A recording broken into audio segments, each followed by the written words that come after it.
The reason you're seeing young ladies act this way on that screen, and you see this all the time on TikTok, all the time on YouTube, all the time on Instagram, all the time you're watching this, you see this so much because, can you tell me what they're supposed to do for money otherwise?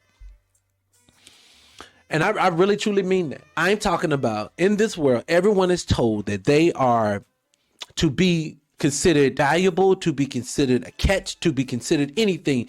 You have to have a certain level of wealth. Of course, everybody's going to want that same level of wealth. Same way, I'm just talking about the Met Gala thing that went on beforehand. You notice how with that, all these entertainers showed up. All we know them to be is rich people who can just do whatever they want. Of course, these young ladies are going to look at them and want to be just like that.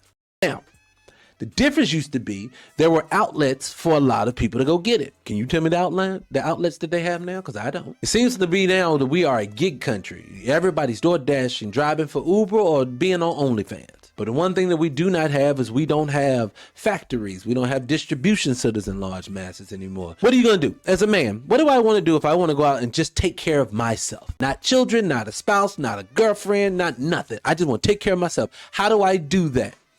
What would be, class of them, tell me this. What would you tell a human who has just got to America, who really may not have a usable skill set, because a lot of us don't have a usable skill set. Sometimes they do, sometimes they don't. But I remember a time in this country to where a man could be with a third grade education.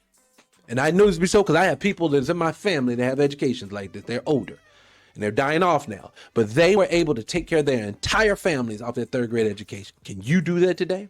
Where are you going? You can't work retail and do it. You can't take care of yourself. You're going to be the working poor. You're going to be the working homeless if you do that. So what are we supposed to do with all of this? Where are these people supposed to go to be special like you tell them to be? They're going to go exactly where they see it, and that's online. They're going to go and they're going to prank. They're going to run gags. They're going to go in stores and twerk and film themselves because everybody's chasing that viral moment. Not because they want to be seen as twerkers. I believe that people want to go viral because they need the money. How can I afford to go to Dubai? Whoa. Before you leave this podcast and go somewhere else, did you hit the notification bell? Because if you didn't, please do so now. And I'm talking to the people who've already subscribed. But if you haven't subscribed, make sure you do that as well. Hit the like button and I'll catch you on the next one. Peace.